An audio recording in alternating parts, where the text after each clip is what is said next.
As we enter the new year, I hope everything in your life goes great. Let's gather around the fire and have a conversation about the least relevant thing, GTA Online. I would like to present to you a tier list of the major updates in GTA Online in a chronological order. Since the game is now almost complete, I think we could talk about how GTA Online developed over the time. Now, mind you that this is just a delusional subjective tier list, and the criteria is not necessarily how lucrative or how groofer friendly or how grinder friendly the updates are, but rather all of the aspects from my own a little less than a decade of experience in GTA Online. Well, here's a tier list. I'm just gonna go over my reasoning, starting off from 2014. The High Life update. If you are an ancient fossil who was alive and played the game back then, you should probably remember how empty compared to today the game was. High-end apartments, the ability to own more than one property, the mental stat, non-contact races, and a lot of OG cars for purchase like the Zentorno. Some jobs and contact missions were all added in this update. It might not look like a lot now, but at the time the game was a barren wasteland. This was probably the first major update that took the game in the direction that led it to where it is today. This was the time where the peak of grooving was a Zentorno and a sticky bump. Honestly, for its own time, this update added some good stuff and also fixed some bugs, so B tier. The heists. The main part of the update, the heists, were amazing. If you could find the right people, which was and still is a separate struggle in of itself. The heists are mostly fun, the pays are okay, especially for their own time. It's just sad that Rockstar never really upscaled the OG heists and now they are obsolete compared to more modern heists. Also, in this update, things started to change a bit, for better and for worse at the same time, depending on how you look at it. They added the Hydra. Think of it this way, you had the ability to own your own personal fighter jet, but so did the lunatic who just wanted to senselessly murk anything that moved. All in all, this update was great for its own time, but the heists failed the test of time and now just seem like relics of the past. B tier. Executives and other criminals. This update in of itself was not that huge, but it laid the foundation for bigger stuff. Most importantly, they added the ability to start your own organization. They added a decent number of vehicles and also the yacht. Also, they added the luxurious apartments and the houses. The problem is, even by today's standards, this update was pretty expensive. Now imagine back then. B tier. Further adventures in Finance and Felony. The businesses really started with this update. Buying an office, becoming a CEO, the VIP missions, and buying a crate warehouse and doing source and sell missions for them was really the first business in GTA Online. Of course, grinding and businesses changed over time, but at the time it really was just doing the same repetitive stuff over and over again.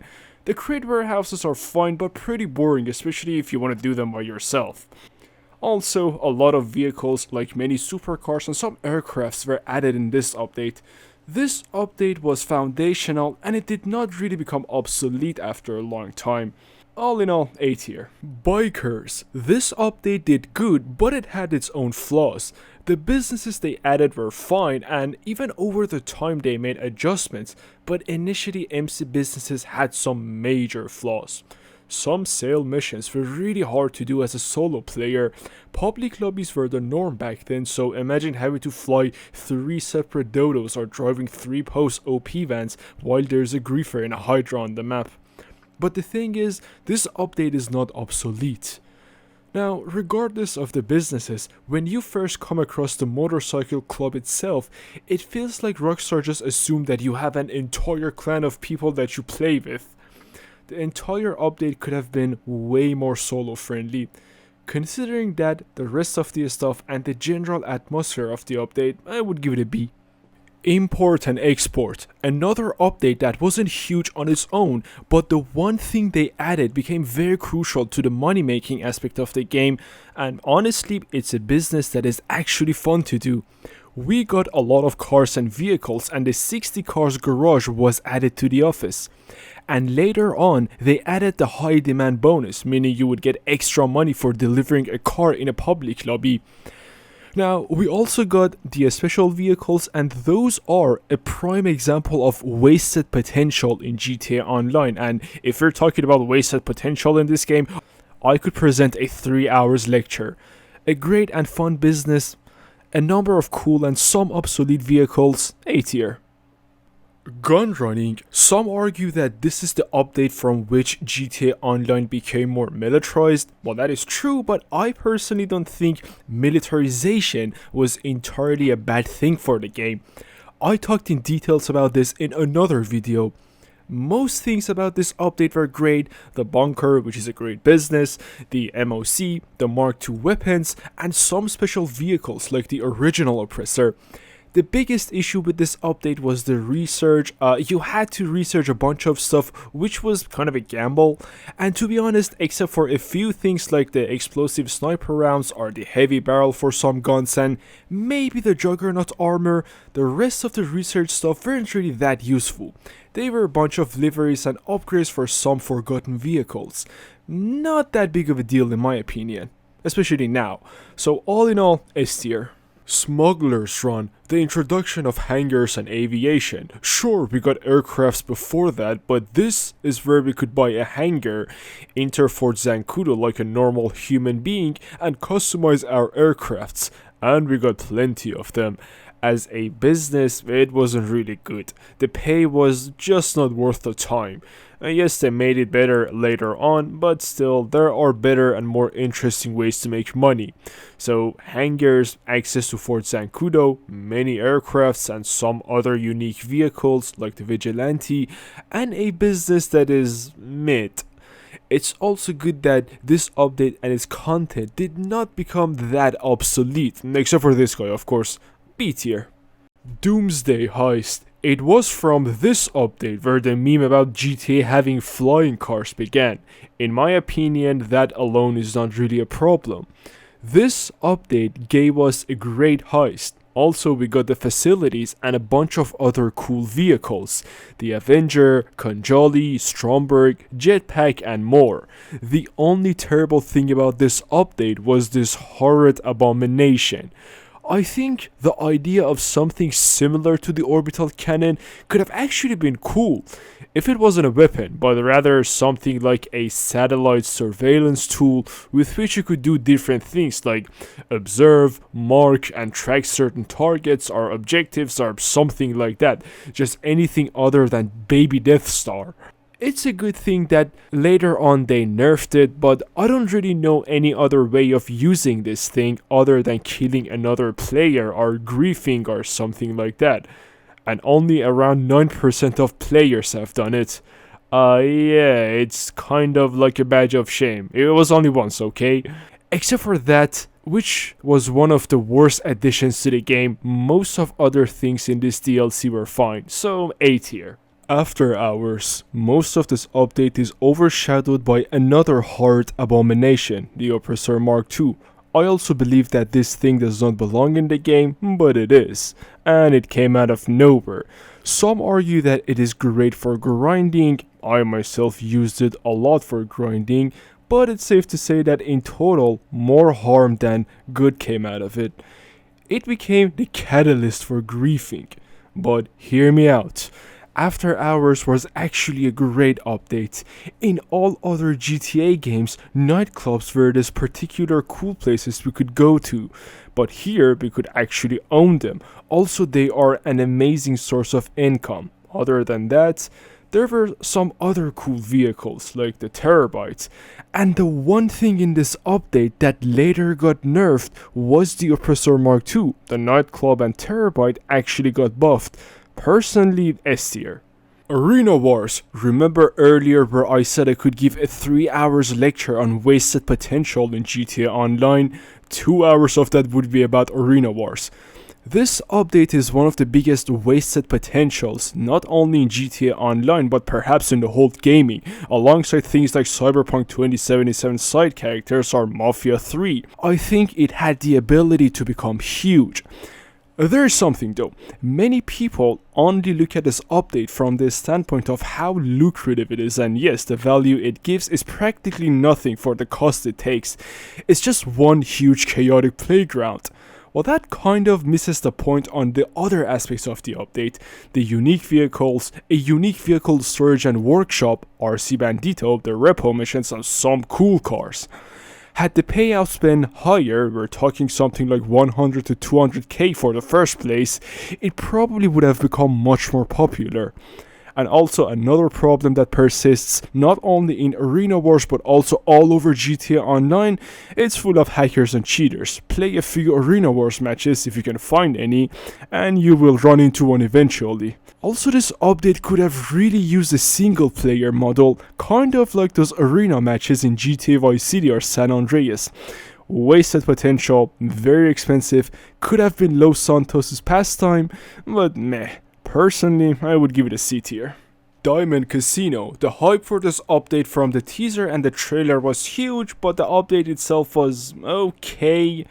It made use of new space in Los Santos, which is kind of unlikely of Rockstar. The casino is definitely a great addition to the game. The penthouse was great. The casino itself, well, as the name suggests, you should be into gambling to spend a lot of time here. And also at the launch, Rockstar made it unavailable for many countries to use the casino, apparently due to local laws. Most likely, many people from those countries don't really care and just use a VPN to try the casino. Well, I can tell because I'm from one of those countries. Other than that, it kind of felt like a story-driven update. The missions were fun. We got new and returning characters, and the payout was also good, and you would get a free car for doing them the first time. B tier. Diamond Casino Heist. A great heist with many different approaches, a new great business with passive income, many cool vehicles, and some new and returning characters. Can't really think of any deal-breaking flaws. S tier. Cayo Perico. Almost the greatest update of GTA Online. A great new heist that we could do with different approaches and even on our own. We could own a submarine and many other cool vehicles like the Toreador. And we could go to a billionaire's private island and do stuff. Yeah, that statement wouldn't land well these days. It's sad that they nerfed the heist, but it's still great. Without a lot of thinking, S tier. Los Santos tuners. Except for these two morons, everything else about this update is cool. The car meet with all its features, the mini heists they added, the auto shop you could purchase, and more fun ways to make money. This update introduced new great cars, new races, and also the car meet reputation system and the prize ride vehicle. Just a lot of cool stuff in general. But imagine how horrendous a character could be that they alone could be a drawback to a whole DLC. A little funny thing, at the time where this update dropped, I made a video of me blowing up KDJ. It was really an experimental troll video with a rickroll. It wasn't really anything serious. And my channel was even smaller back then, but that dumbass video got around 1,000 views in a week, where most of my videos would get only around 60 views. It just shows you how much people could hate a character, but beside all of that, S tier. The Contract DLC. This update was like a tiny sequel to Franklin's storyline. It's good that they added more story-driven content with Franklin and Lamar, but also I guess it depends on whether you like the whole rap and gangster subculture or not, which is not really my cup of tea, except in the case of GTA San Andreas, of course. Other than that, the series of missions they added were fine, minus the unskippable cutscenes. The agency they added is also a nice property. It has its own contract missions that are a great active grind, and also it generates a passive income, but in order to maximize it, you would have to do 200 agency contract missions, which is a lot. Other than that, they added some other cool cars and vehicles. Well, this might ruffle some feathers, but for me it's a B tier. Criminal Enterprises. It added many quality of life updates. They nerfed the Oppressor Mark II, they fixed passive popping, they introduced invite-only sessions, Nightclub, Bunker, Crate Warehouse, MC Clubhouse all got buffed. They removed the free mode KD ratio and some other adjustments. This update did not present a lot of new content, but was kind of necessary at the time. Although I believe these changes should have been added way before, but still, it was a great change of things. They added some new stuff like a bunch of cars, but the main thing about this update were the adjustments. This update kind of set GTA Online on a good path. For what it was, S tier. Los Santos Drug Wars. A lot of people criticize this update because of its storyline. I personally found it really fun, to be honest. This tribe of crackhead crazy degenerates that you get to be a part of and do missions with, that's just GTA core.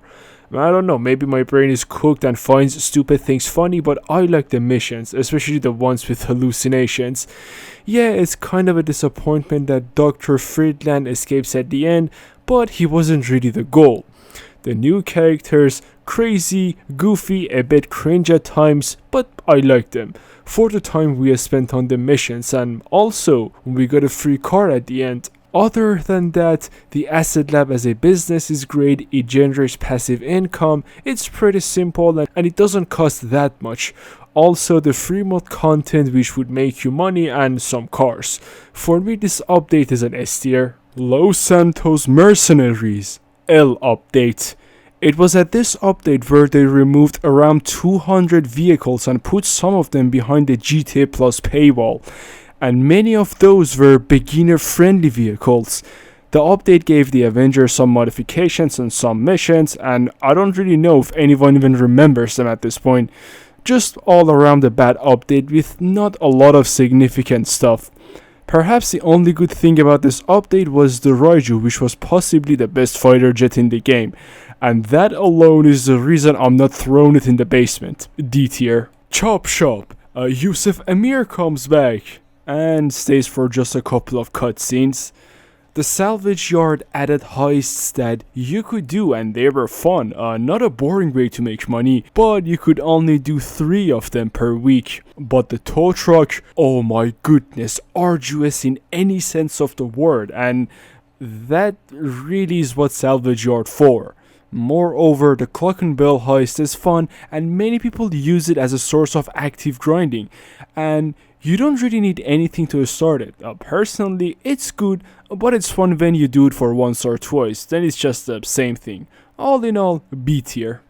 Bottom dollar bounties. This update, well, we got a new business which is kind of okay for an active grind. I would say there are better ways to make money. They added more ridiculously expensive cop cars that you couldn't even use for the bounty missions. The cop cars had their own dispatch missions which were meh, nowhere as chaotic as the good old vigilante missions from GTA Vice City or San Andreas. Also, you just needed them only to start the missions. An update like this should have been released long before. Except for some cars and vehicles they added, meh. I personally didn't like this update that much. I will give it a C. Agents of Sabotage. We could purchase a garment factory which gives us access to new FIB files and has a safe that generates some passive income. The FIB files are okay, nothing that unique or new, just a good active grind. This update later on added the Oscar Guzman Flies Again series of missions and all the content that came with it, which in my opinion was the best part of DLC.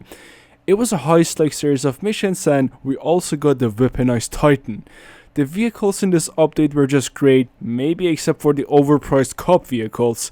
The characters in this update were also fine. All in all, A tier. Money fronts. This update did well for passive grinding. It's great that you can connect the car wash to the network of your other businesses and gain passive income. The problem is, the missions that you sometimes do are just kind of lazy and well, nothing really unique. The heat meter builds up a little quick on itself and then you would have to do a free mode job that is really repetitive and tiresome. Another aspect of this update was introduction of new characters such as Mr. Faber, who we can probably assume to be the final villain of GTA Online. So this DLC also did stuff for the story aspect of the game. The passive income is great, perhaps the businesses are a bit tiresome. B tier. And finally, a safe house in the hills, the Mansions update. Well, the mansions were sought after and Rockstar finally added them to the game, and honestly, they're great. You would have to get extremely meticulous to pinpoint the flaws, and yeah, perhaps we could have had some more customization options for them, but still, I think they're good enough. The cars they added were great. The mission creator, which allows players to create their own missions, is just a great cherry on the top. Michael and Amanda come back, as well as Avi Schwartzman, and also Mr. Faber is here as the antagonist. The new series of missions they added is also fun, and it leads the storyline to a point which probably is the finale of GTA Online. This update and the next part of this update, which will come this year, feel like the concluding chapters of GTA Online that will complete the game, because GTA 5 Online will be here for a long time. S tier for this update, and most likely the update that comes afterwards. Well, that was my tier list of major updates of GTA Online. Well, let me know if you agree or you think never let this guy rank again. Comment down your thoughts and tell me your thoughts and which updates do you like the least and most. Also, if you enjoyed it, please leave a like, and hey, if you're new, subscribing would be truly appreciated. Have a great year, and I will see you again. Take care.